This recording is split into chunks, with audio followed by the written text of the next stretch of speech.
Well, we have Saints Row coming out on August 23rd, so that's extremely soon, and they have a full system requirements list out here. Now, it's not the best one I've ever seen, but it's certainly better than just the minimum and recommended that we get in a lot of other situations.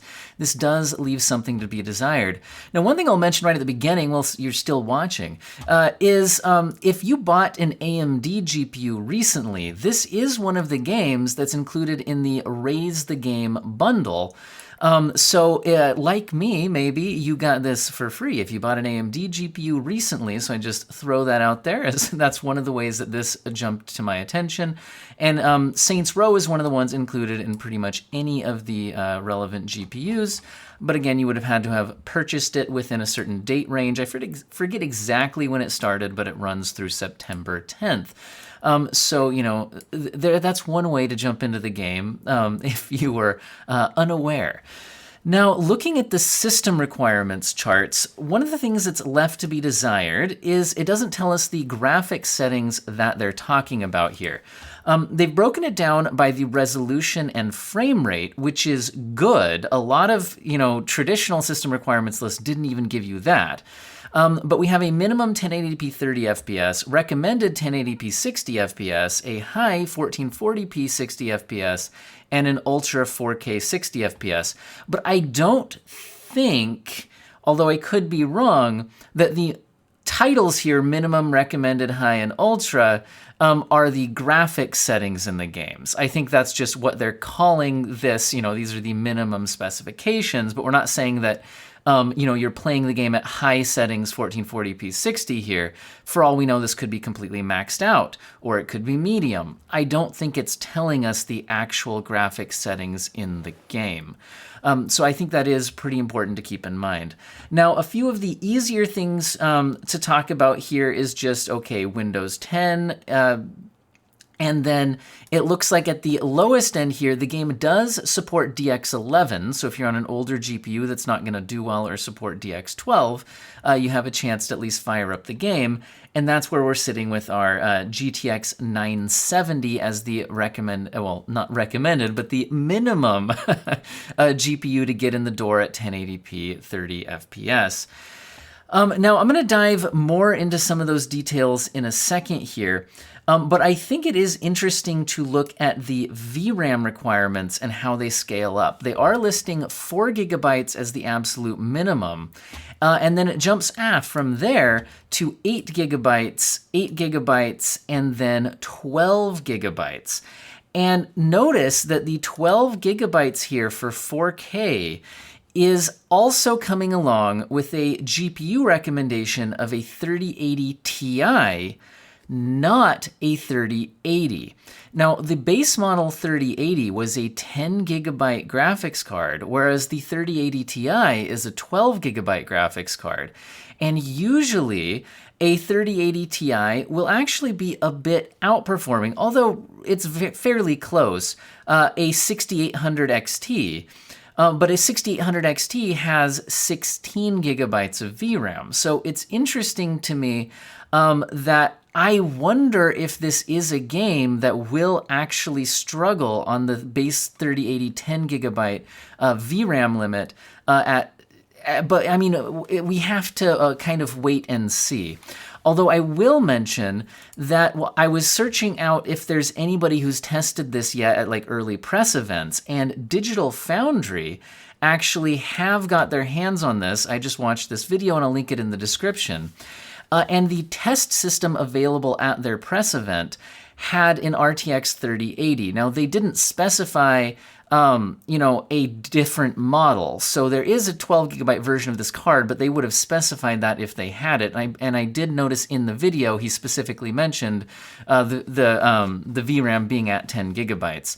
So he was able to test the game out on a 10 gigabyte 3080 paired up with an i7 7700K, which is really interesting because that is a 4-core, 8-thread processor from 2017. So that seems like a bit of a weird mismatch in CPU, level, I guess, with the GPU there, with the 3080.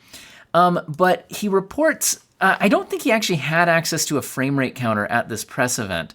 But by his visual test, just how it felt, the 3080 at maximum settings in the game, the game did have a lot of graphics options that they go through in the video. At 4K, targeting 60 with the settings maxed out, and that does include ray tracing, although only ambient occlusion, was not able to hold a locked 60 FPS without reducing the resolution. Now, he reduced the resolution using just an 83% resolution scaler. It did not seem to have any kind of DLSS or FSR, but this is a preview build, so it's possible that the final game would have those technologies, one or the other or both, and make things a lot easier to run. I would certainly hope so, although this does appear to be an in-house engine. It's not just using some, Unreal Engine or something like that that would already have that, easy available DLSS as a plugin or something like that. So anyway, it looks like the 3080 10GB was not able to actually lock maxed out 4K 60 FPS in that testing. Although I will also note that, CPU usage does increase when you use ray tracing, which he was using there. So, it's possible that the CPU was involved there a little bit too. However, like you said, lowering the resolution scale did seem to help, which does point to a GPU limit there.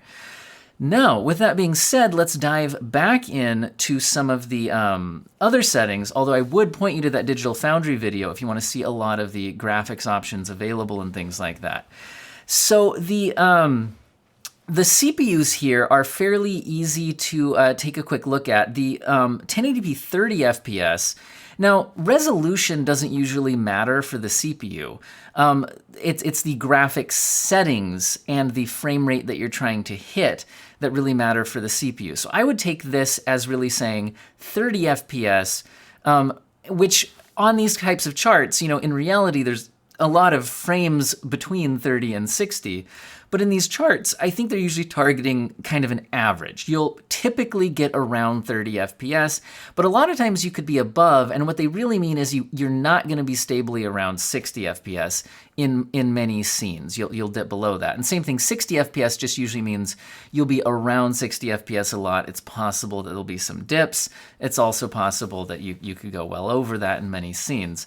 So for a CPU that they're basically saying will not get you smooth 60 FPS, we're looking at some really, honestly, kind of ancient hardware. The i3-3240 released in 2012. And this is only a dual-core CPU. This is 2-core, 4-thread, so it did have hyper-threading at least. But again, from 2012, so they're not asking a whole lot. And from AMD systems, they're giving a newer CPU, admittedly, but it's still only 4-core, 4-thread, so no multi-threading on that one. Although this is from 2017, this was a very low-end chip from that generation. So I don't think they're asking a whole lot from the CPU side of things, although when we want to jump up to a 60 FPS limit here, what we're seeing is a 6700K and a 1500X. Also, some graphic settings can have an impact on CPU usage, and I would expect that they're increasing the graphic settings from here to here as well. I'm guessing these minimums are basically turn everything all the way down to low, 1080p, you're getting 30 FPS. 6700K and 1500X. The 6700K is now a 4-core, 8-thread CPU, which is a bit of a jump. And we're also jumping ahead 3 years to 2015 for when this actually came out. And the AMD recommendation for 60 FPS is a Ryzen 5 1500X. So that's still from that generation of Ryzens, but this is now a 4-core, 8-thread with a higher frequency. If we jump between the minimum, actually, does it have the same frequency? No, it does go up a little bit. That's what I thought, right? Okay. And this one, clicking on the wrong thing. Anyway, but we're jumping up to 4-core, 8-thread, still from 2017 there from AMD. And if you weren't around in the PC space at that time, It's normal to see an older Intel CPU being recommended against one of the newer AMD CPUs from that generation, as they still had a lot of single-thread performance deficit from AMD in that time frame. Now, when we move up to the newer CPU recommendations, where we're seeing the 10700K and the 5600X, we're looking at more similar generation-wise. And it's this 5000 series Ryzen's from AMD where they took a big leap forward in their gaming performance per thread. Now, to be honest, what I would make of this is usually getting 60 FPS but moving up the resolution isn't going to have a big increase to CPU load unless they were also factoring in ray tracing, which can increase the CPU load. Or even if this isn't factoring in ray tracing, this could just be, hanging out around 60 FPS. This could be more solidly locking like 60 FPS at least minimums.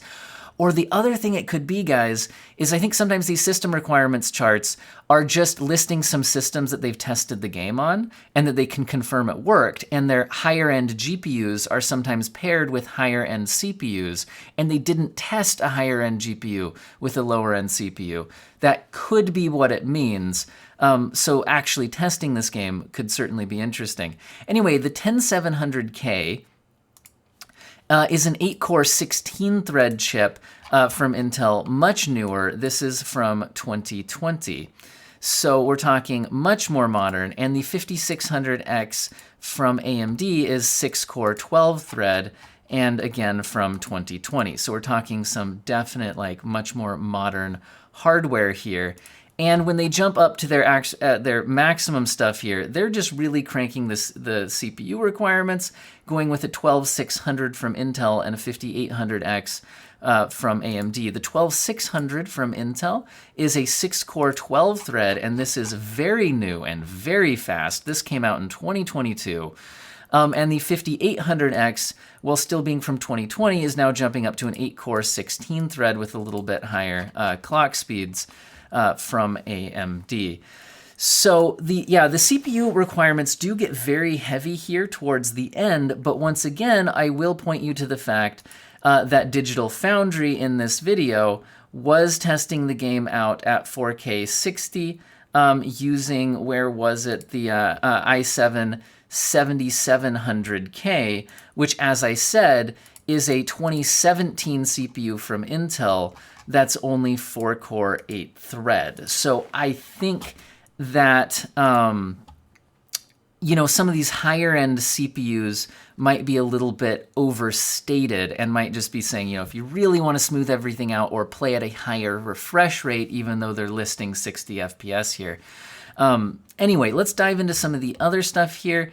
It looks like they're saying to just get in the door. With your RAM requirements, you could have 8 gigabytes, but they're immediately jumping up to 12 gigabytes if you want to be above this 30 FPS minimum stuff. And then 16 gigabytes for what I think they're really recommending here, although they don't jump up past 16 gigabytes for the 4K Ultra stuff. Now, they're saying you'll need 50 gigabytes for the game, great, and as soon as you move past this absolute minimum stuff, they're definitely recommending an SSD, and that is pretty typical, especially in these open world games where you have a lot of assets streaming in. I think it'll definitely be nice to be on that SSD. And now let's jump back into what I think most people care the most about, which is the GPU. And again, I said a GTX 970 or an RX 480 from AMD is going to at least be able to play the game at 1080p 30 FPS. Now, what does that mean? A GTX 970 is a 4 gigabyte graphics card matching what they listed on the system requirements. And this was from 2014. So this is an 8-year-old graphics card at this point. So they're not asking a whole lot, although I know a lot of people are still below this point. The RX 480 as a AMD alternative also looks fairly reasonable as tech power up. Now, by the way, this relative performance chart is not perfect. It differs game to game, brand to brand, and the older the GPUs get, the less accurate this might be in modern titles because, graphics drivers and optimizations and things like that can certainly fall out of date. But this is still one of the more convenient ways and more accurate charts I've found.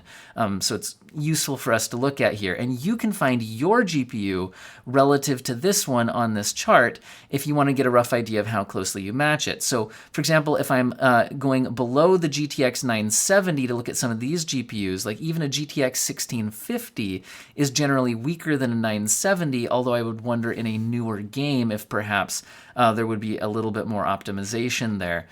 So yeah, there are definitely cards weaker than the 970, like a 1050 Ti is actually significantly weaker than a 970. Obviously a GTX 960 is weaker than a 970. So it's possible that you're hanging out back here, a GTX 1050 is only about half the power of a GTX 970.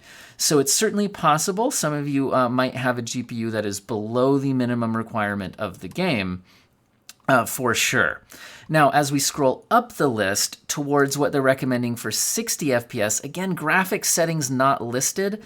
I would kind of assume for 1080p 60 FPS recommended settings, most games are kind of usually targeting their medium settings, like a medium preset kind of a thing, although this doesn't tell us, so that's a bit of speculation on my part. And this is a bit weird to me. They're listing a GTX 1070 up against an RX 5700 from AMD. Now, why is that weird to me? Well, let's look at this. First of all, how much more are they asking compared to their 30 FPS requirement? Well, the 970, going up to a 1070, right? We're passing up the 1060 here, by the way, which is only a little bit faster than 970. So I'm interested to benchmark my 1060 in this game, although we do have the 2 extra gigabytes of VRAM, which can certainly come in handy. But if we go up to the 1070, that's usually about 47% faster than a GTX 970. But then here's what's weird. If we set the GTX 1070 as our baseline, then as we scroll up here to the RX 5700 from AMD, that's usually about 23% faster. Now, it is certainly possible that in some games, the optimizations favor one brand significantly more than the other, and that could have as much as a 20% swing in the optimization for the brands. So it's possible that that's what's going on here. It's also possible that they just didn't have something more comparable on hand for their test systems. Maybe they just, didn't have a Vega 56 in one of their test systems, so they're not recommending that. It could be something like that. So I don't think we should read too much into this. I did want to point out there that there does seem to be a 23% swing between their NVIDIA and AMD listing in this 1080p 60 FPS window here. Now, jumping up to 1440p 60 FPS, again, not listing the specific graphic settings, but like I said, I would have assumed that this recommended one was about medium settings, and that here we'd probably be jumping up to at least high, if not maybe even maximum settings. They're jumping up to an RTX 2080 or an RX 6700 XT from AMD. So let's look at what's the performance increase. And let's go NVIDIA to NVIDIA here to set that baseline for performance increase. So the GTX 1070 jumping up to an RTX 2080. Notice, I'll get my fat head out of the way, and you might spot your GPU somewhere in this range. Remember, for example, an RTX 3050 is actually similar in performance to a GTX 1070. As we scroll up here, an RTX 2060 is a bit more powerful than that 1070 and similar to the 5700, although not quite as powerful. Now, again, as we continue scrolling up, we're seeing some popular cards here, and 1080 Ti, 2070 Super, 6600 XT, and here we're jumping up to the RTX 2080. So they're asking for a 63% performance bump from the 1070 up to the 2080, which indicates to me, again, why I think they're going, because I think that's more than would be explained by just going from 1080p to 1440p. This would also, I think, indicate that they are increasing the actual graphics settings at which they're running the game. So we're jumping up to the 2080 here. Now it's unclear whether or not that would include ray tracing. Now the game only features ray tracing ambient occlusion, which is nice, but it's not mind-blowing or anything like that, but it would certainly increase the performance demand. But again, some things are left to be desired here. It's not really specifying. Now let's compare the NVIDIA GPU here, which is, again, an 8GB card from 2018 with the 6700 XT, which is a newer generation, and it is within about 10% on average of that 2080 according to this chart. And again, in some games it's going to be more powerful than that relative to the 2080. In some games worse. It depends on the optimization for the brand and the architecture, but they are roughly equivalent, so we're coming back a little bit more in line at least. Now, if you're trying to compare this to newer GPUs, again, we're fairly close to a 6600 XT. That would be a little bit weaker, or, you know, a 3060 Ti would be a little bit stronger than that 2080. So that's kind of the ballpark that we're talking about here. And again, jumping up to the maximum settings, 4K 60 FPS. And again, I think this is completely maxed out with ray tracing. Remember, as I said at the beginning of the video, they jumped up to that VRAM of 12 GB and mentioned the 3080 Ti specifically rather than just a 3080. And remember, Digital Foundry was having trouble on a preview build. Granted, there could be optimizations moving into the final game, but wasn't really locking 4K 60 FPS on this test system here, which had that RTX 3080 10GB graphics card. So definitely something to keep in mind. And so jumping from a 2080 up to a 3080 Ti, and you can scroll through here, and kind of see your GPU possibly in this list if you've got a pretty good modern GPU, right? You know, a 3070 is noticeably stronger than a 2080.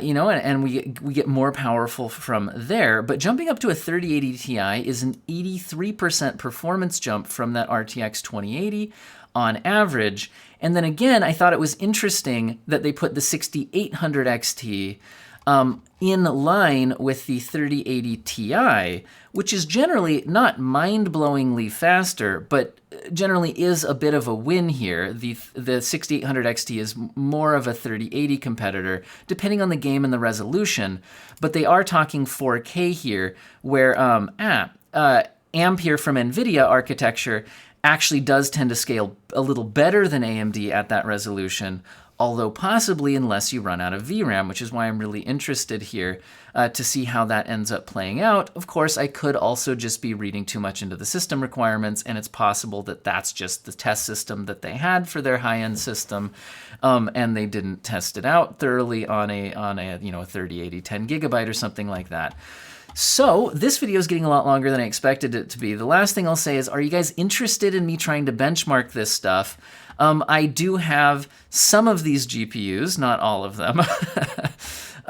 So let me know if this is a game you guys would be interested in seeing on the channel. I do start actually back to work as a teacher next week, so my time to test things out will be a bit more limited, but I could try to get something in if you guys let me know in the comment section, and I hope all of you have an excellent day.